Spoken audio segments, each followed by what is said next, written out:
Welcome, everybody, to the American Space Museum. I'm Marquette. We're so glad you're with us today to stay curious. Always a special stay curious when we have beside us Terry White. Terry, great to see you. Good to be here.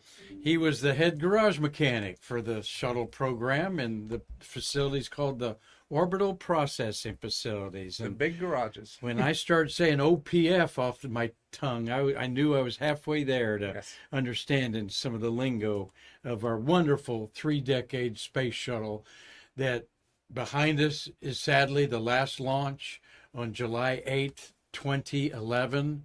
Terry, did you think about it this week? Yep, a little bit. So it was an amazing career working out there, and then for the last flight, and especially the last landing and safing the orbiter at the runway, and then walking it back to the hangar for the last time. Well, we're going to see some pictures of you involved in that. We had a great guest yesterday. Talk about him in just a minute as I'm pulling up my YouTube American Space Museum channel here so we can take your questions with Terry live. And we know a bunch of you have questions, and so chime in there. I'll pick them up, or Marty will pick them up there. But we want everybody to keep in their thoughts and prayers Karan Conklin, our executive director, battling lung cancer. So she's missed out on a hug from you today, and we'll relay that to her, Terry.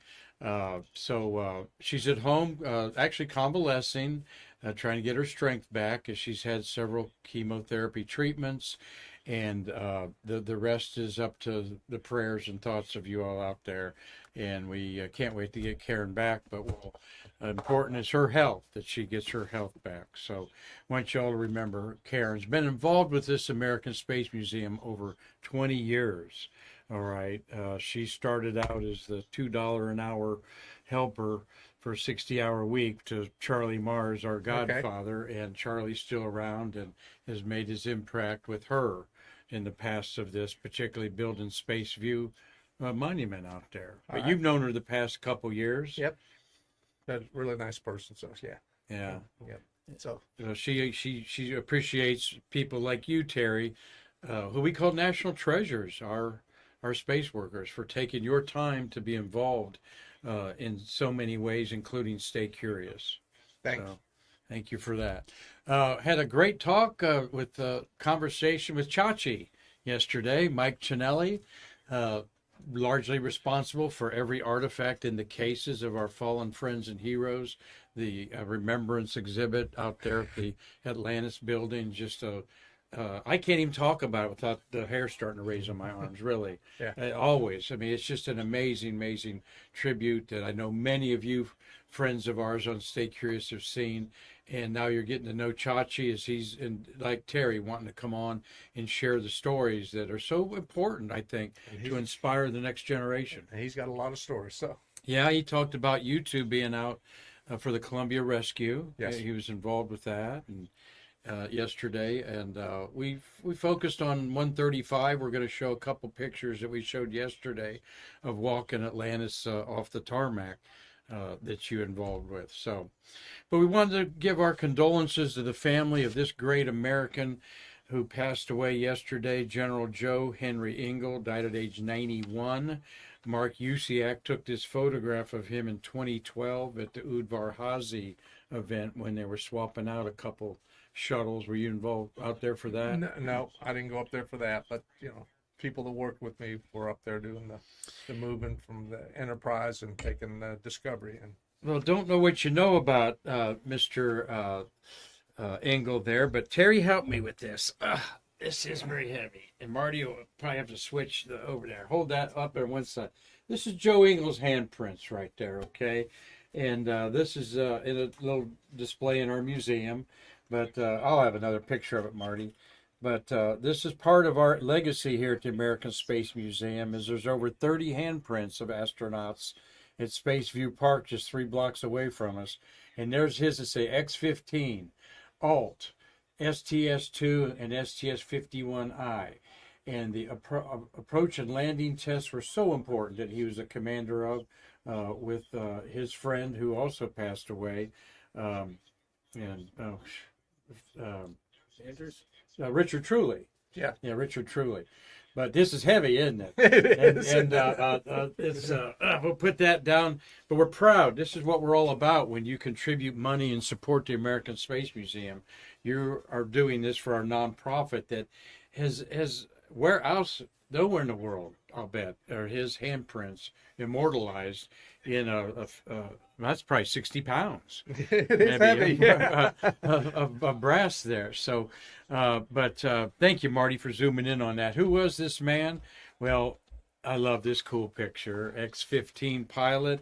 3 times he went above the 50-mile barrier that the Air Force considers for an astronaut. Correct. Yeah. Now, Marty, we consider the Kármán line 100 kilometers or 62 miles, and we call them Kármánauts. But I'll grandfather him in as Kármánaut because that was in the late 1950s, and you had to have some guts and bravery to be looking out that window of this little bullet designed spacecraft jet, and go. I think he went over 3,800 miles an hour on one of that them. another aircraft carried you up and then turned you loose, and then you fired up the X-15. For years, he was the only man to fly 2 reusable space planes after he commanded STS-2. And there's his friend Richard Truly, who died at age 86 in February. Terry, we've done a program on STS-2.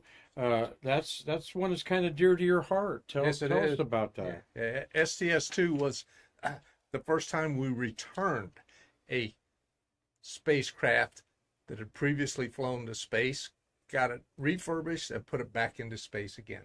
And it was a long processing flow because of the issues we had. We had a lot of lessons to learn from STS-1, and we had to fix all the anomalies that we discovered and modifications we had to do. And we had some challenges too, because we had a few incidents when processing, getting ready for flight, that we had to overcome. But we successfully launched Columbia again for STS-2. Well, and I make the point that until you have STS-2, you don't have reusable spacecraft. Correct. I mean, you can bring it up once and bring it back, but then I feel STS-2 is just as bold as the first one, outside of all those unknowns and stuff. Yes, we realized we had sent one up, but now will that one go up again? So yes. Well, let's see who's watching here today. We've got Tom UCX says, good afternoon, Terry. He's in Pennsylvania. Steve Jokums says hi to Mark, Marty, Logan, Terry, and all the Stay Curious gang from Lake County Spaceport at Fox Lake, Indiana. Yeah, I got your card the other day. Thank you. Oh, did you? Yeah. Look, he sent you a card? Yeah, he sent me the new patches. All right. Yeah. All our hopes and prayers for Karan. Thank you very much. Doug Forrest is watching in California. And let's see, we've got Tom Novak, a good new name there. Thank you all. We appreciate you, Tom. Lynn Feathers here from West Virginia. You got are these all new family members? Yeah, well, yeah. Lynn was granny to my kids. So, oh, good, yeah, Granny good, Lynn, good. So. Dave Stangy says, happy Thursday, everyone. Mia and I are watching today. Prayers for Karen. Wave to little Mia. She's about 1 year old. Hi, Mia. Mark says hi to you, honey. You keep your head looking up there, all right, to the stars. Robert Laws in Dundee, Scotland. John the Beagle Dad says hello, folks. Dean Babcock, we appreciate you following us. And Tom Celentano, so sorry to hear about Joe Engle, a great American hero. I was honored to meet him in 2018. And we've got Mitch of the Manned Space Facebook page says hello to all of us from Colorado. And RIP General Engle. And Carlton Bailey, CB, says hi to all of us there. So, and Connie McDaniel's watching. She's probably cleaning the house, Marty, or her son's trailer maybe up there. So Travis White is in Poland now, but he said he wouldn't be able to watch it today. He was going to go to sleep. Great, at your the son middle of the night Travis, for him, and we have your wife Pat in here. Yes, great she's to in see here. Pat. Yep. Good to see you, Pat, as usual. And she was also a space worker out there, but she doesn't want to be on this side of the camera. So some way we'll have to trick her. I don't want to do that because she'll never talk to me again. Engle, let's talk a little more about Engle, because he is crossed in space history with he was bumped by Jack Schmitt on Apollo 17, which didn't make Gene Cernan very happy, because he and Engle had been together all those years. But it was logical to put a geologist on the moon. I mean, have you ever thought about that or heard Yeah, conversations about that? and talked to Harrison multiple times when he came back to the Space Center. He said, yeah, they finally agreed that it's time to send a geologist up there, so they say, don't pick up that rock, pick up this rock over here. So Yeah. yeah.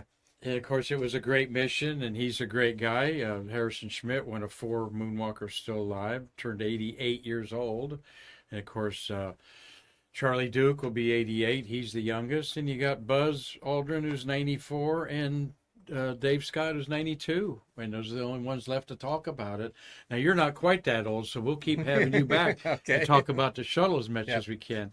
But you know, my friends, some people think that we're going to forget about the shuttle era when there's no space station orbiting Earth. But we'll always remember Apollo because there'll always be a moon up there. What do you think about that? I think they'll remember the shuttle for a long, long time because of all the things it accomplished. And there's a lot of people that think we need another reusable type spacecraft like Shuttle just to take care of a lot of low Earth orbit stuff, especially if they start talking about putting a launch platform off of the Earth to make it, possible to go back to the moon or to Mars and not launch from the Earth, but launch from space. Very well. Well, we know Gary Gerald's watching. Steve Hammer was going to watch today's show. Lillian Guzak, our grant writer. Matt Hoffman, thank you for watching. Pat Atkins. Pat Adkins. And Pat, you need to come down here and do your own show. Good. He just recently retired, so he doesn't have an excuse not to And what did he do there? He worked for you? Well, no, but we worked together. He was a quality control. But, yeah, he was with me out in Texas. Pat's a regular, big fan there. Thank you, Pat. Oh, yeah. Mike Black's watching, and of course, Dave Stang. We gave a shout out to him and Mia. William Whiting, you've met William, one of our volunteers here. Jokubus Moni, thank you for chiming in, Jokubus. And I didn't have a chance to look and see where everybody's living, but when I do, I try to remember it because you're the most important people watching this show today, and we certainly appreciate that. You sharing it with your friends. Our numbers are creeping up a little bit, but I talk to people over and over. It's about our museum and about the space workers. Yep. And where else are they going to hear stories from somebody who was in charge of our beautiful fleet of orbiters for certainly the last 10 years of your life? You were heavily involved. And we're really interested in your questions. So that makes our job a lot easier when we know what you want to hear about today. That's right. So Lori Taylor, Paul and Lori Taylor watching That's from my South sister, Florida. brother-in-law. Yeah. And your other sister Peggy's probably watching. She's been in Washington, D.C., so I don't know if she's watching today or not. I didn't talk to her. Yeah, she's got a cool job as works for the FAA. Yeah, So, yeah. that's all he needs. The FAA's got more clout than the FBI. Hearing some of her stories, right? Yeah. Pat's smoking there. Yeah, we'd love to have her on sometime. We've had your kids on here. How's Rebecca? She's doing good. Yep. Yeah. So her and the 4 grandkids should be watching today. All right. Well, we'll say hi to Grandpa there, as he's going to relive a sad moment of the shuttle program. Here, I got one more picture there. There's Joe Engle's handprints there we're so proud of. This guy kicked off from being an Apollo moonwalker. If we'd done 18, 19, 20, he probably would have been on one of those. But Deke Slayton said, who's the chief of the astronaut office, Deke said, Joe, we're going to probably do 3 Skylab missions. You want one of those? Nope. Well, how about the Apollo Soyuz test mission? You could fly with Tom. Nope. He wanted to fly a winged vehicle. Yes. And have you heard that story about him too? Yes. Yeah. So, yeah, especially some of the earlier test pilots. Yeah. That's one thing to do a capsule, but they really wanted to fly another plane that they could control. So that's a great story to a great American there, lived a great long life. That's him on the ramp out there at the Astronaut Hall of Fame, of course, where he's in out there. So God bless Joe Engle and his family. And what a mission, STS-2 with his friend Richard Truly. And we have the Admiral's handprints here. in the museum, and maybe we'll put them together in some way in the near future. Well, we got to look back at history just a little bit, because 45th anniversary of when the sky was falling. Yes, Skylab was coming back. That's right. On July 11th, 79, it scattered its debris over part of Western Australia. They're still finding pieces of it. I'll bet you can relate to that a little bit, having been part of the bringing Columbia home, that even decades later they're finding pieces. Correct. They're still finding pieces out there and turning them in. So yeah. And we found a whole lot more than the experts said we would find. They said we would never find 15% of the vehicle, and the last of the stuff I unloaded a dozen years ago that came from Texas, we'd found over 45% of the vehicle. Wow, and that's fabulous, and that's what Mike Ciani's involved with. Cinelli, I mean, the lessons learned. Well, people are still finding pieces of Skylab almost 45 years later, but it wasn't supposed to happen that way. In 1974, the new fleet of space shuttles was supposed to be ready to fly, and the third mission of the shuttle was going to be Fred Hayes and Jack Lausma boosting Skylab to a higher orbit. They were actually training for that. But the $5 billion space transportation system of the day, unfortunately, it was during a peak solar activity that we're going through right now. That's a 6-year curve up and down, about a 12-year cycle, and that was heating up the atmosphere that brought it down sooner. Here's Tom Usiak's watching. You met Tom. That's Tom's picture of the last Saturn V rocket being launched. Okay. With the Skylab there, and that was in when was that? They left the Skylab in February '74. Of course, meteor shield and a solar panel tore off. Big rescue mission. That was great. But and there's our patches. Of course, you came on the shuttle scene in 1978. Yep. So this was already behind. What's your comment about why the space shuttle was so optimistic? Why were we so optimistic that we could get it up there by 75 or 6? Well, I wasn't involved in it in the very early planning days you're talking about, so I didn't know that they had originally thought they could get it up there in 75. But there's so many things in a new spacecraft that you have to work out. And remember, this was before the days of all the computers and that, so it was designed by a bunch of guys with slide rules, just like the Apollo program was, and Skylab. So it was a big challenge and a lot of things to go, and working out all the details and the testing, and even when we got it down here, there was a lot of things in 1979 that we had to learn and fix that the original designers hadn't envisioned. So, yep. And we learned from that too, from the Russian program. They decided they would put out on a long pole an engine that could be activated to boost the Salyut space station, and then the Mir was part of that. But of course, the Mir lasted as long as it did because of 8 shuttle missions docking with it and boosting it up, and refreshing in their air a little bit. So, to my knowledge, Skylab was the only one that had a working shower. Yeah, it did. It did. Tom Usiak remembers this picture well. It was taken, he says, let me go back this way.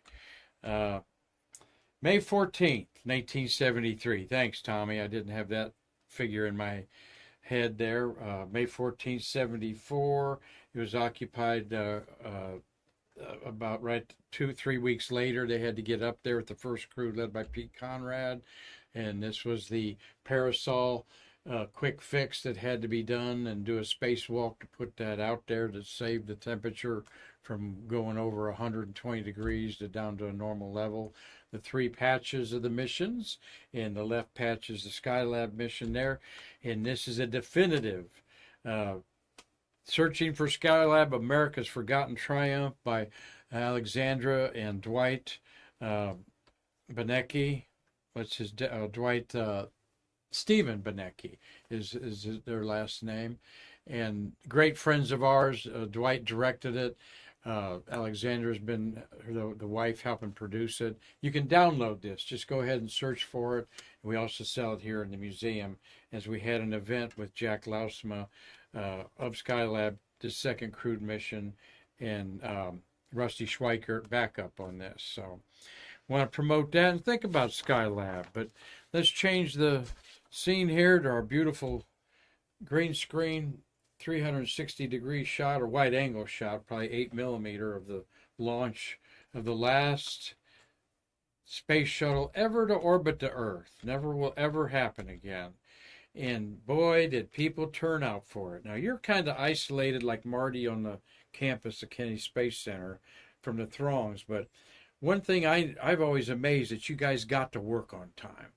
I mean, if those Saturn V launches in the morning, I would have never left base on Thursday or night if it's a Friday, for fearing the traffic on these. Depending on launch time, you get there well ahead of it, and that. Plus, that once you get onto the Space Center, the traffic isn't near as bad. You have special guests that are out there, but yeah, and you go in and go to work. Well, look at that. I've walked that. Marty has run up and down it. That's our big Max Brewer Bridge at Titusville that goes over to the beaches of the American shore over there, wildlife and the shore over there. Great beaches over there. They're not commercialized. You have to pay to get in there, and it's really very clean and wonderful. Some beautiful condos over here on this side and a park on the other there. But they said 1 million people showed up for this launch at 11. I think it's like 11:30. I got a note here. 11:29 a.m. Right in the heat of a July morning there, and a very long mission, almost 13 days. All right, this was the 37th flight to the space station. But what a picture that is. And it wasn't supposed to fly. STS-134 was supposed to be the last flight. Mm-hmm. Yeah, this vehicle was just prepped in case there was an emergency and they had to go rescue the crew from STS-134. But since we had the vehicle already and that, powers to be convinced NASA that, okay, well, let's just launch it. And they said, well, what if there's a problem with this? Well, they're going to space station. They just stay on space station until they can come home in the Russian capsules. So they loaded up with all the supplies we could fit in it, and they took it up to space station. And that is why they only had 4-person crew. I, for years, wondered why they just have 4 persons on there.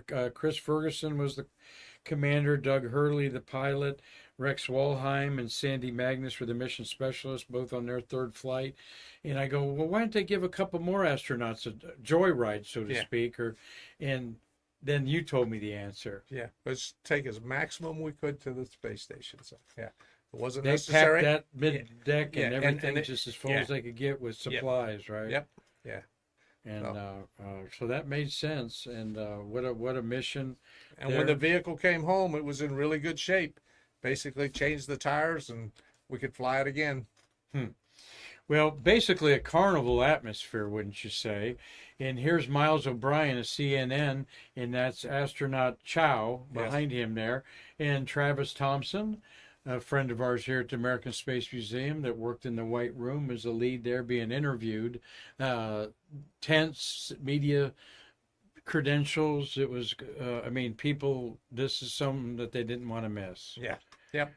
Out at the press site, and they were doing interviews from people who had worked on the program, and Travis being on the closeout crew at the time, the last ones to see the astronauts. Yeah. And then who's that in the middle there? That's the late Jimmy Buffett. Yeah. And that is Big John McBride on right here, and his son John Jr. on the left. There, not sure who the lady belongs to there. I'm not going to say if it's John's or Jimmy's date, but anybody knows, let us know. We love John McBride. His son John Jr. has told us to let people know his dad does have Alzheimer's. Yes. And he is very healthy and just has short-term memory loss. and is being well taken care of. And I got that personally from John Jr. at our Shuttle Fest. Yes. When he showed up there. Certainly you've met both these Yes. gentlemen. And Yep. did you got anything to say about Big John? Big John, I worked with him quite a bit, and even after the end of the program when he was the chief astronaut out of the visitor center. So did a lot of activities with him out there. So, yep. The only astronaut, Granny Lynn, from West Virginia. That's right. He's very proud of that. He was Yep. the only astronaut I met and shook hands of for decades at Gatlinburg's Whirley Aquarium Okay. down there in Tennessee. And boys, he wanted everyone to know he was from next door, West Virginia, up there. And a great guy. I think I want to say Beckley. But I know West Virginia pretty well from living up there. But Jimmy Buffett, wow, God bless him, passed away about a year ago. Things like this really brought out the dignitaries, and you were known to have escorted a few dignitaries. Was Jimmy Buffett on your list? No, he was not. And he was doing a little show over in the VAB. And so he played, huh? Music. Yeah. And so I started to go over to listen to it. And then a admiral and a general had showed up, and so I went back to the OPF and escorted them around and actually made arrangements so they could go inside Endeavor.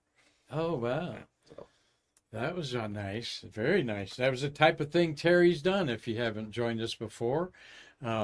Become a kind of the voice of the shuttle for many dignitaries of who sticks out in your mind of somebody that was pleasant to be around and that we would be surprised was a nice person? Oh, there was a lot of them that were really nice people in that. But June Lockhart was one that was really nice, and she was here on a tour, and I recognized her. Got to tell us who June Lockhart is if they're under 40. Yeah. Well, June Lockhart played a lot of roles in movies and TV, including a Lassie and that, but she was in the mother in the Lost in Space series where a family got lost in space. But so it turns out she's a big space fan, but she was with a group and getting a little bit too far away from her escort. So I went up to remind her that she had to stay with her escort and was talking to her that. So I walked with her for a while and answered questions for her. Really nice lady, but she knew quite a bit about space. I mean, I guess she got the interest from doing the TV show, but yeah. Lost in Space, that's a great one to look up on Pluto or whatever your service is like that. The robot is actually Robbie the robot from the great movie Forbidden Planet. Yes. They just call it Robot Yeah. in there. Yep. And it's great. It started out in color and then, black and white, and then went to color. Yeah. June Lockhart, huh? That's interesting to know on there. So, and we love talking to Terry. I probe out a few of those celebrities he's been with because you're quite humble about all that. But and then he tells us all the bad ones privately, and I won't tell you those either. And I get in trouble from my sisters because I never wrote down the names of all the people that I escorted. Yeah. There was sports stars, NASCAR crews and drivers. There was, a lot of military ones, including Blue Angels, the Thunderbirds and that. But there was just a variety of people, a lot of politicians, a lot of people from other space agencies and that. So, I was standing by keeping an eye on a group of Russians that were in the orbiter processing facility one day. And one of them was a Russian cosmonaut. I don't remember which one he was, but he remarked to one of the technicians that was there working that he really liked the T-shirt that John had on. And John said, well, I like your shirt too. And the guy said, okay. So they both pulled their shirts off there in the high bay and swapped T-shirts. Cool. Did the Russian flex his muscles or something? No, but the escort for the Russian was wondering what the heck is going on. Yeah, really. That's interesting. Great stories there. We get a few celebrities in the American Space Museum, and Karan, Conklin, myself, and Nick Enix, our collection manager, escorted 3 Hollywood women around. And I had no clue that one of them was Kristen Stewart of Twilight fame. Okay, I had another woman pegged as the actress that we were supposed to not take pictures or really talk to, unless they talk to you, and you know that, and we're respectful of that. And Kristen Stewart is developing in a movie about Sally Ride. Okay. So we'll be seeing that, and took her phone and took a picture of her we got handprints of Sally Ride, as you well know, in bronze, like we showed off Joe Engle there. So and one interesting one was Hulk Hogan oh yeah, came through for a tour one day, and so I'm showing him some of the tiles and that and explaining things to it. And so I was showing him how hard the new Boeing reusable insulation, we call it a Brie tile, and that was very strong. So he looks at me and he says, well, if you hit me over the head with a chair or with that tile, which would hurt worse? I said, the tile. It's a whole lot harder than a chair. that's a good one there. Marty, I see you got a couple questions there. Let's hear your voice on the golden UCAC family microphone. I have a question from Dean Babcock. How were you selected to be a tour guide for the celebrities? It was kind of a fluke, but it was my knowledge of the vehicle and that, and my ability to interface with people. But one of our security guys came up to me one day and he says, do you have a few minutes? He says, there's a NASA guy from Public Affairs that's escorting two gentlemen around, and he has no idea what we do in here. He says, would you mind explaining to these guys what's going on and answer a few questions for them? And I said, sure. So I went over. The NASA guy introduced me to these two guys, two names. They didn't click. So I said, okay. So I walk them around and I'm pointing out things and that. And the one asked a question. He says, first he commented on how much pride he could tell by the way the people were working. And he asked me, he says, as a hiring manager, do you hire a lot of former military? And I said, yes, I do, and we do. I said, they're used to some of the same processes and that, but I said, they make excellent employees and that. And he said, okay, because we're both veterans, the two guys I was escorting around. I said, okay. So we show them some more and that, we get ready to leave, and their escort reintroduces them again, and one of them was Richard Cole. He was Jimmy Doolittle's co-pilot when they dropped the bombs on Japan after Pearl Harbor. And he was the last survivor of the Doolittle raids. He passed away a few years ago and that. But yeah, and the other one was a Korean War ace, but both of them just really good questions, really interested in what they were seeing, and had some very good comments about watching the people work. So, and then after that, the guy from Public Affairs went back and told him and said, well, if you go to the OPF, you need to get the guy with the mustache to help you out with your tour. And they said, who's the guy with the mustache? I said, you don't need to know his name. Everybody knows the guy with the mustache. Terry White, and we're so privileged that we know you, Terry. Thank you. What wonderful stories, terrific tales. Where else are you going to get them here but at the American Space Museum in our Stay Curious program? Lynn Feather is coaxing you about Jacques Cousteau and John Travolta. Yes. You gave a tour to? Yes. What period was John Travolta in his that life? was the Tarantino or Well, Welcome Back Carter. he's a big space fan as well. Yeah, he's a jet pilot too. Yeah, he's a very smart man. Yeah, but the Cousteau one was very. Well, tell us Travolta first. Well, basically, people recognize him right off the bat. So there's a little bit of a mob scene, telling him, well, stay back, and he'll talk to you if he wants to and that. But yeah, he just was interested in seeing the vehicle and did you let him sit in the commander's seat? No, we did not, but we did let Jacques Cousteau. Oh, okay. Yeah. Jacques Cousteau of oceanographer fame. He was the Calypso, was his Ship, research ship, Yeah. and there's another Calypso that's an important research ship right now. Okay. That's the Boeing spacecraft is named Calypso. Yep. By Sonny Williams, who's up there. She named it after the Calypso of Cousteau. Well, Jacques Cousteau was pretty interesting, but they made arrangements to take him inside the crew module and that. So he was up in the crew module, and his wife and son were downstairs still waiting for him to come out. But when he came out, I presented him with a small piece of tile that we used to make and put on little Lexan mounting boards, and it told what vehicle it flew on and that. But we presented it to him, and there was a bunch of people around him, talked to him that. And he says, thank you very much. He says, I'm going to put this on my desk, And then I went on, and his wife says, you don't know what that means. I said, what? She says, he doesn't have family pictures. He doesn't have anything like that on his desk. She says, he's only got 4 items on his desk. And she told me what they were, but the only one I remember was something that Picasso had given him and something that he picked up off the bottom of the Dead Sea.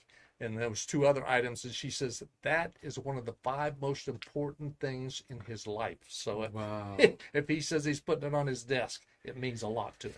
Very cool. Jacques Cousteau story. Look him up if you don't know about him. Quite a pioneer. And boy, the ocean floor is just as mysterious as the surface of the moon or any planet, moon, or anything out there. You better believe it. And there are a lot of parallels to that with the atmospheric pressures. Yep. And that was his philosophy. We yeah. have to continue to explore the depths of the ocean and the far reaches of space. Marty, another question, please. Yeah, again from Dean Babcock.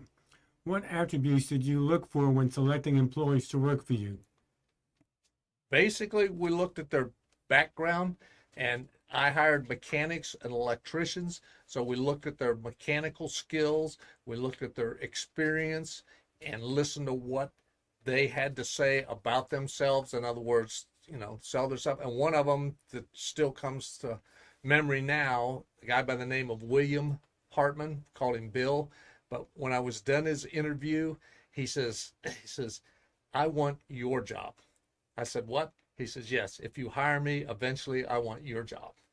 and eventually he made it all the way up the way. I hired him as a technician to work TPS, even though he was aviation mechanic and that, but the openings we had then were for TPS techs. He worked that for a while, then he transferred over to being a mechanic on the vehicle, and he once was one of the spacecraft operators. So he's the one who sat in the cockpit and flew the orbiters while they were on the ground. Huh. Bill Hartman? Bill Hartman, yeah. Uh-huh. Yeah. So, yeah. And then eventually he worked his way up till he was a manager in the orbiter processing facility. So I said, Bill, are you happy you got my job? He goes, some days I'm not. Be careful what you ask for, Yes. right? On there. Well, Neil 1030, always a good fan of Stay Curious. He says such interesting stories. And I'm the one that just gets to sit back and sip some coffee and enjoy them. So I'm the lucky one for sure. And Tom Colbert, he's up in Ireland. He said another great show, gentlemen, and we appreciate you making that by giving us your time to watch it there. Let's see, what did I throw out as another picture here of the memory? Oh, the closeout crew there, which you didn't have much to do with, but a lot of people don't know that this is the White Room crew and rescue firemen in there, that sort of thing. And the astronauts really enjoyed driving the tracked vehicle. Yeah, I was going to say, tell everybody that is the rescue vehicle for them to. Yeah. If they go off the slide wire. If they came down the slide wire, they could go into a tunnel and go underground, or they could get in the rescue vehicle and drive away from the pad, depending on what had happened. So we never had to use that, thankfully. A lot of unsung heroes there, and others, quote, called pad rats through the 30-year career of this that got a good paycheck and bought good homes and put their kids through good schools. And got to work on an amazing vehicle. And they're all as proud of it as you are. Yes. In there when you run into them. So that's why I threw that in there, just to get a little taste of that. There you are 11 or 13 years ago. Yep. Something like that. Found that someone threw that picture around. I think it is, unless you gave that to me there. But I don't think so. So yeah. Would you have laser surgery? You don't have to wear glasses. Correct. All right. Good for you, man. There. Cataract surgery. So yes, I had cataract surgery. That was the best surgery of my life, because I'm a stargazer and I couldn't never see the stars without glasses. I was nearsighted, and once I had that cataract surgery, I need to read with glasses, but it's just amazing. Don't hesitate to do that. So Chachi, Mike Chinelli, yesterday's guest that you're going to go back and watch, everybody, because he was fabulous.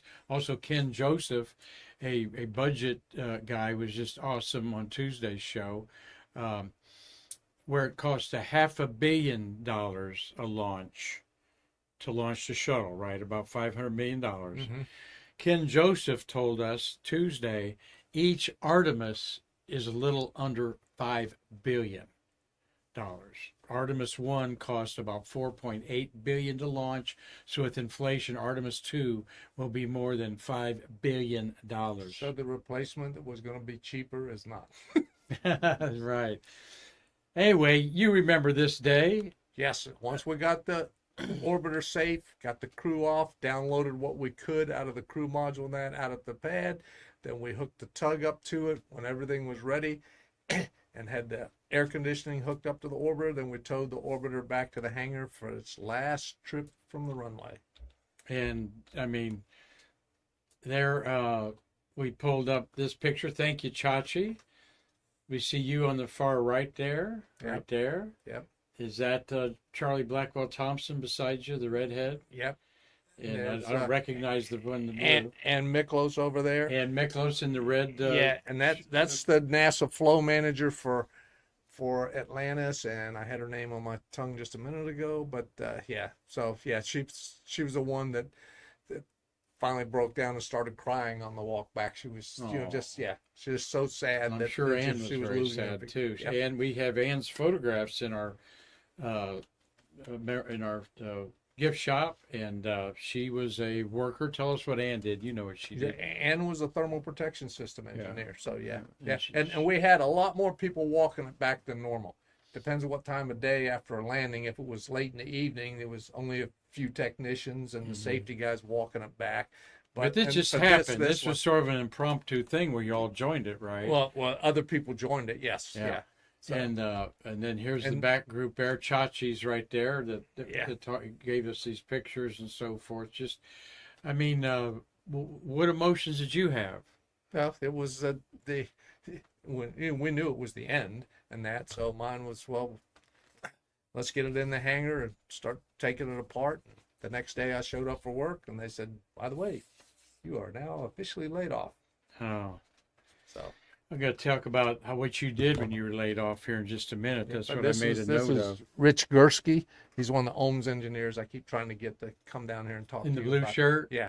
Oh, love to talk to an OMS engineer. But when we got back to the orbiter the process, chubby cheeks in the rear of the. yeah, processing facility, there was hundreds of people standing outside waiting outside. Yeah, I love that picture there. Yes. That makes my goosebumps go up there. The American flags, just, you all just, I mean, man, being around these space workers, folks, it's hard to translate, up there in Lancaster, Pennsylvania, where the UCX are. They do their best to share it. But this is where we live. This is what you all did. This is what you do here.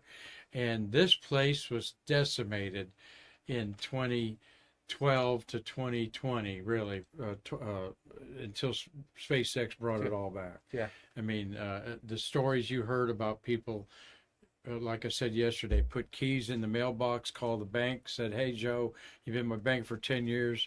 We're moving back to Michigan to a factory job. It wasn't quite as bad as when the Apollo program ended. All kind of people were walking away from their houses. But still, businesses were shutting down, but people moved. I mean, we had hundreds of people moved to stay with Boeing out in Washington. A bunch of people went to South Carolina working for Boeing. So Now, Marty and I talked yesterday, and I keep saying, it was the contractors that built things. You were a NASA person, all right, but United Space Alliance was the global, the overall umbrella of all the contractors like Rockwell with the engines and Boeing with Rocketdyne with the engines and so forth. And speak a little bit about, you get your pink slip 2 years ago, and everybody had still pride in their work to the very end. And Marty, particularly, I think he's right in pointing out this is really a tribute to the leadership of the contractors led by you, United Space Alliance. Yep, and because we had technicians that they brought in people to assist, in setting up the right resumes and that, and help you to find jobs. While we were still working, they allotted so much time for tech if they wanted, and some of the tech says no. My job is to still continue to work on this vehicle, and I'm not looking at that until all of this is said and done. The orbiters are off to where they're going to go to, for the rest of history and that. Then I'll start looking for a job. Mm-hmm. So, and initially I went with 5 other people, and we started a nonprofit organization that helped people find jobs. So we did it right across the street. Yeah, I was going to mention that. From the museum and that. And for several years, we had Friday morning breakfast, and we brought in all kinds of people. We had some company executives came in and actually did job interviews right there. But we taught people how to learn the skills to get a new job, and that when it was all said and done, we'd helped over 500 people find jobs. Excellent, excellent. Who else helped you with that we need to give a shout out to? Oh, there was a bunch of people, but Ozzy was one. Ozzy was part of our team. Ozzy Osbourne? Yeah, Or- yeah. But Yeah, he's pointing up our rocket hobo Ozzy up there Yeah. on our wall here, becoming kind of a sacred wall with some of the people that have passed away. You're talking about the rocket hobo Ozzy Osbourne right there. Am I giving you one of these? yes, Okay. Marty just gave me one. All right. Good on there. Well, we are enjoying this conversation. Some questions here. How long, Dean Babcock wants to know, how long was the training process for the mechanics hired? Okay. First, we had to train them to even how to be around the vehicle. It's an extremely fragile vehicle in that, and they weren't learning the skills somewhere else. Now, they had basic mechanical skills, working on aircraft skills and that, but this vehicle was different than that. And then we started training them on the basics, and then once they completed the course, then they would go OJT with someone who already had the certifications. They would work on the job, learning it and that. But some of the skills they had only took a couple of months before we could turn them loose to say, okay, now go do this task by yourself. Others of them, like a spacecraft operator, took more than 2 years to get that certification to be able to go in there. So, and the technicians I had technicians that had 30 or more certifications. So there was a lot of time spent in training, and a lot of it was done right here because, like I said, they didn't teach those skills anywhere else.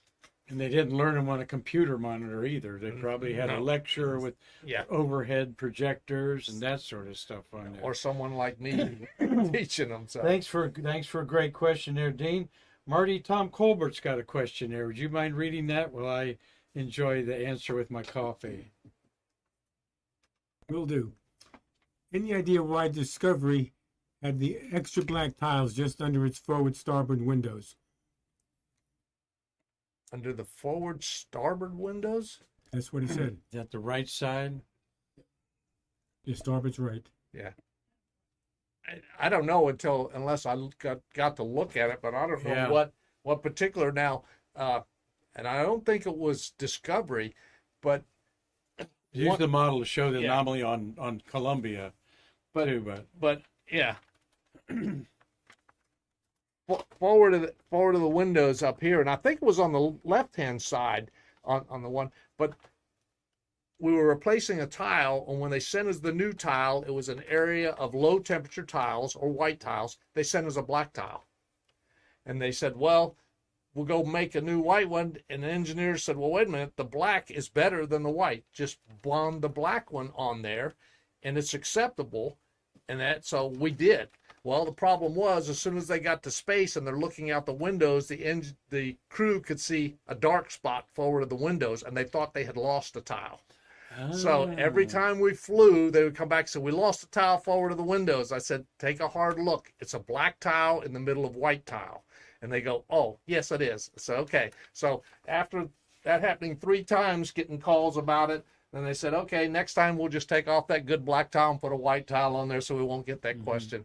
Show, because I alluded to it, show real quick how you can tell Columbia Orbiter 102. Yeah. So on the wing glove area of Columbia, the upper wing is black.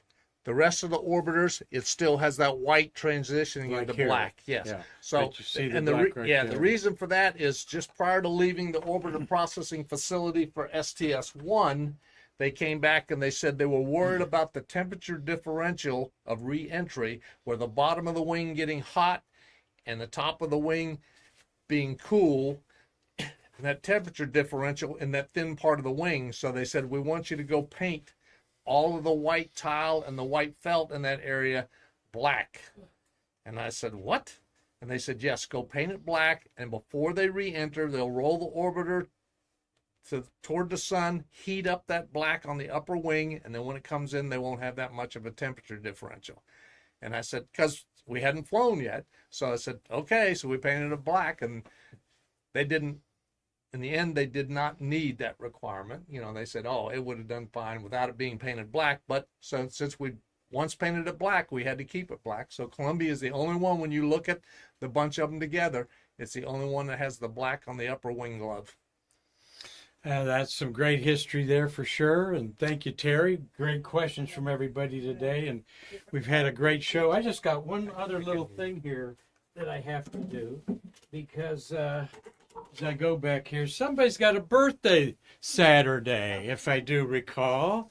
And that's you, old man. So we want to give you this I cake quit having those 40 for years you ago. and your wife to enjoy. Okay, there's some green on there. We want you and your wife to enjoy.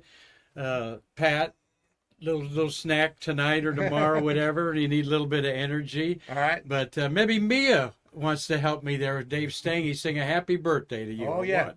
Yeah, And even 2 1-year-olds like getting their hands in cake. Happy birthday to you. Happy birthday to you. Happy birthday to Terry. Happy birthday to you. And God bless you, my friend. Appreciate Thank you. that I hope do that. Lane and Riley and Renee and LJ were singing along too. There you go. There you go in there. Well, I'll set it over here and I'll put it back in the container here. Okay. So you guys can get it home properly. But we got to wish you a happy birthday 2 years ago, actually, on your birthday. Okay. And that's how long you've been helping us here with Stay Curious, and we certainly appreciate that. And I think I got another slide here. Yeah, there we go. There's your son and your sister there helping us stay curious there. So we certainly do enjoy your stories, and I think everybody out there agrees we enjoy meeting your family and all great, proud Americans and doing some great things for us, just like you did in the Shuttle era. 13 years ago, my friend, and but you are one that's helping the memory live on, and we're blessed to help do that. So I'm glad I can. keep it up, Aaron. We'll have you back in August, talk about some aspect of the shuttles of August or more of your questions. All right. We got we got Cliff Watson says happy Orbit Day. Cliff is down there in Pomona, Australia. Okay. It's already Friday morning, and it's winter down Yeah, there. So he's got his and Steve Yoakum says happy birthday, and so does Mitch at Man Space. And thank you all for watching today. Marty corrected me because I was stuttering so much. The bridge goes over to the I got some icing on me. The bridge goes over to the Cape Canaveral National Seashore, and you gotta go through the Merritt Wildlife Refuge to get there. It's a national park. Playa Linda, also known as Playa Linda. And it also goes over to the north entrance to the working part of the space center. That's right, Route 3. The north part of 3 that's bisected by the Space Center. So you can't go wrong going out there and enjoying a beautiful summer day at our Cape Canaveral National Seashore. And if you own a pass to all our nation's parks, that's what you throw out there. And I got my senior pass a few years ago. So not going to ask you how old you are, but... And if you're military or veteran, then you can get your annual pass for free. There you go. And take advantage of that and see our national parks. So, Terry, once again, thank you, and we sincere happy birthday. Enjoy that. Glad you're looking healthy. You know, modern medicine, something else, isn't it? Yeah. They can make you thrive. So, thank you, our intern Logan Cope of Eastern Florida State College, for helping set us up today. Marty was running the board today. Marty Winkel also. A bittersweet day to think about the last time the space shuttle main engines lifted off in the shuttle era. They used 4 of them for Artemis, but he too was another one that had to go I guess all you did was just run marathons one after another, huh, Marty? And he's got the 50 T-shirts from every state running a 26K or whatever they run. Did you stay in shape by running the stairs to the VAB? I sure did. That's what I used to do. Yeah. But we'll talk about their athletic fitness after Stay Curious here. But no, thank you all for being here today. Tomorrow we'll probably do some space history and space news that's going around. You'd like that? We have some popular people wanting to share maybe with you things that you want to talk about. through our program here. So until next time, all I can say is go back and check out Ken Joseph. Tuesday, great guest. Yesterday we had Mike Chinelli, who's over the lessons learned of NASA. And then, of course, Terry today's got many episodes in the over 2 years he's been with us. So until next time, I'm Mark Marquette saying I can't wait to see you in our museum to bridge the space between us. Good evening.